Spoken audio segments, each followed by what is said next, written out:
આ સમાજની સૌથી મોટી ટ્રેજેડી કરુણતા એ છે કે જે આપણું રક્ષણ કરે છે એ જ આપણું ભક્ષણ કરે. આ રક્ષકો જ આપણા ભક્ષકો બને. 70 વર્ષથી ગુજરાતમાં અમદાવાદમાં જોતો આવ્યો છું. 70 વર્ષ ઘણા બધા ભક્ષકો છે. યાદી લાંબી છે. 40 વર્ષના શિક્ષણ કાળમાં મને સૌથી પહેલું ભક્ષક જો કોઈ લાગ્યું હોય તો એ શિક્ષણ સંસ્થાઓ અને શિક્ષક. નજરો નજર જોયું છે. ત્યાર પછી જો કોઈ બીજો ભક્ષક જે સમાજને રક્ષણ આપવાના બદલે સમાજનું ભક્ષણ કરે છે એ છે ડોક્ટર.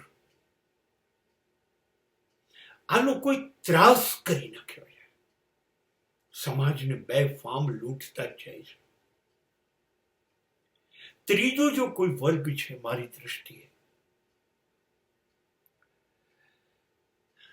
તો એ છે ન્યાયતંત્ર, વકીલો.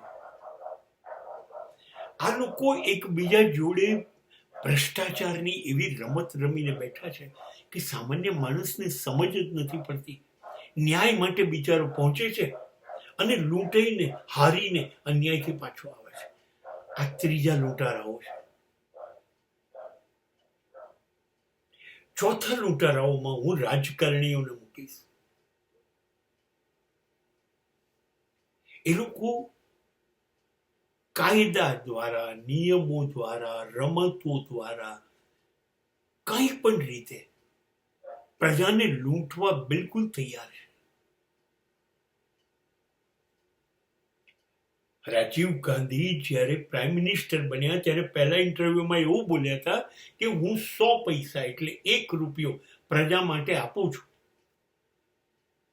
અને ત્યારે પ્રજા પાસે 9 પૈસા પહોંચે છે. રાજીવ ગાંધી ભારતે પેદા કરેલો એ વખતે સૌથી સ્વચ્છ, ચોખ્ખો, નોન કરપ્ટ વડાપ્રધાન એ કહે છે કે હું પ્રજા માટે 1 રૂપિયો મોકલું છું અને એમાંથી 91 પૈસા ગાયબ થઈ જાય છે. રાજીવ ગાંધી તો લેતા જ નહોતા. અને એ જ્યારે કહે છે ત્યારે રાજકારણીઓ કેટલા પૈસા ખાઈ જતા હશે? રૂપિયામાંથી 91 પૈસા. તો એ તો ગયા પ્રજાના. ચોથી સંસ્થા હશે અને મને 5મી સંસ્થા માટે ખાસી તકલીફ છે. એ આપણા રક્ષણ માટે છે. એ છે પોલીસ. મેં આટલી ભ્રષ્ટાચારી પોલીસ ભારતભરમાં ક્યાંય નથી જોઈ. આપણી પાસે કેટલી બધી પોલીસ છે. એ આપણે રક્ષણ માટે છે. આપણે રસ્તાઓના ટ્રાફિકના નિયમો માટે, સાફ સફાઈ માટે, આપણી આજુબાજુમાં અસામાજિક તત્વો ના હોય, ગુંડાગીરી ના હોય, દારૂ, જુગાર, અફીણ, ગાંજા, ચરસ ના અડ્ડાઓ ના હોય, આપણા વિસ્તારમાં વેશ્યાવૃત્તિ ના હોય, આપણા વિસ્તારમાં ચોરીઓ ના થાય, લૂંટ ના થાય, છેતરપિંડી ના થાય. આ બધી જવાબદારી પોલીસને આપી છે. પુષ્કળ નારાજ છું. એ લોકોને જો તમે કાયદાનું પાલન કરો તો એમાં રસ નથી.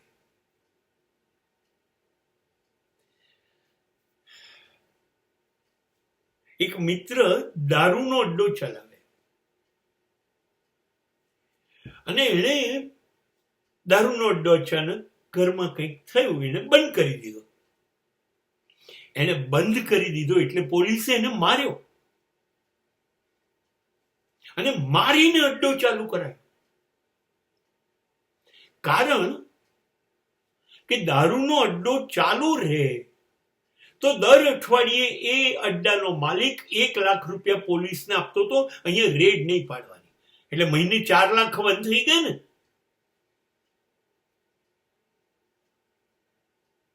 એલિસ બ્રિજમાં આવેલું કલ્કી નું જુગારની ક્લબ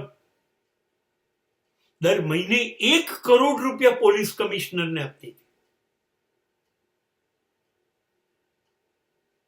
અમદાવાદમાં 4000 જુગારના અડ્ડા છે અને બધા કમસે કમ 5 લાખ રૂપિયા પોલીસને દર મહિને આપે છે. દેશી દારૂની 1 કરોડ ભઠ્ઠી છે અને ઇંગ્લિશ દારૂના 70,000 અડ્ડા છે. ખાલી સરખેજનો દારૂનો અડ્ડો યાસીન ખાન પઠાણ, યાસીન બાપુ, ખાલી 1 અડ્ડાના દર મહિને 1 કરોડ રૂપિયા આપે છે કે સાહેબ સરખેજમાં રેડ નહીં પાડવાની. અને તમારે માહિતી આપું કે છેલ્લા 22 વર્ષથી સરખેજમાં રેડ ના પડી.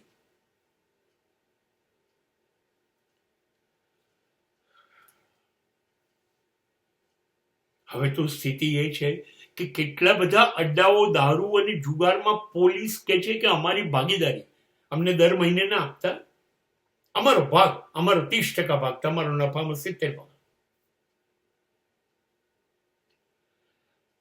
તો દરેક ઘરનો પૈસો દારૂમાં જશે, દરેક ઘરનો પૈસો જુગારમાં જશે, અફીણ ગાંજામાં જશે. વેશ્યાઓ કહીને જાય પોલીસ સ્ટેશન પર કે સાહેબ આજે મારે ગ્રાહક છે આ ગેસ્ટ હાઉસમાં, આ હોટલમાં, હું 9 વાગે જવાની છું. અને વેશ્યા ત્યાં જાય, પોલીસ 10 વાગે રેડ પાડે, એ રૂમમાંથી શેઠિયાને વેશ્યાને પકડે, આ નાટક ચાલે. અને પછી શેઠ પાસેથી 25-50 જે લેવા હોય, તમારી બૈરીને બોલાવીએ, તમારા સગાને બોલાવીએ, છાપામાં આપી દઈએ, એ પૈસા લે. એમાંથી ગેસ્ટ હાઉસના માલિકનો હિસ્સો, વેશ્યાનો હિસ્સો અને બાકીનો 50% હિસ્સો પોલીસનો.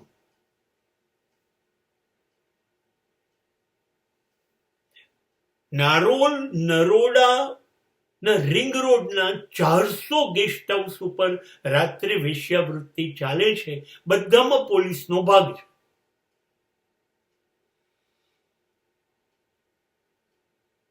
હવે મને તમે કહો, આ રક્ષક એ ભક્ષક છે કે નહીં?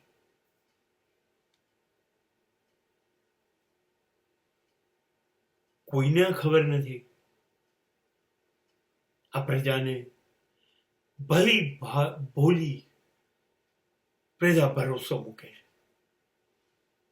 અને આ લોકો કોઈને પ્રજાને છોડતા નથી. સિગ્નલમાં આગળ આવી ગયો, 200 રૂપિયા, લાયસન્સ નથી, પૈસા, પીયુસી, પૈસા. સામાન્ય પ્રજાને પણ છોડતા નથી.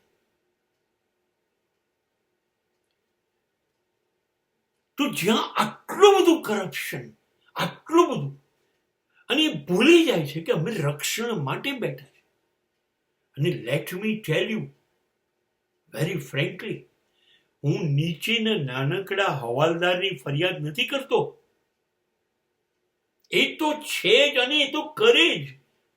આટલા ઓછા પગારમાં એ આ જ કરી શકે.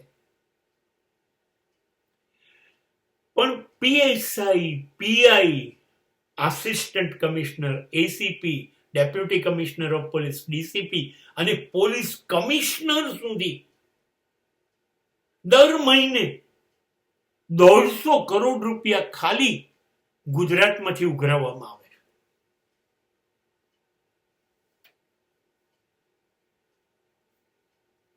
અને હવે ગુંડાગીરી સાંભળવી છે, જેમાંથી 50 કરોડ જ માત્ર પોલીસ વિભાગ ખાઈ જાય છે. બાકીના 100 કરોડ જે પાર્ટી રાજ કરતી હોય એના હોમ મિનિસ્ટરને આપવામાં આવે છે. હવે તમે મને કહો કે આ રક્ષક ભક્ષક છે કે નથી? તો પ્રજા સુખી કેવી રીતે?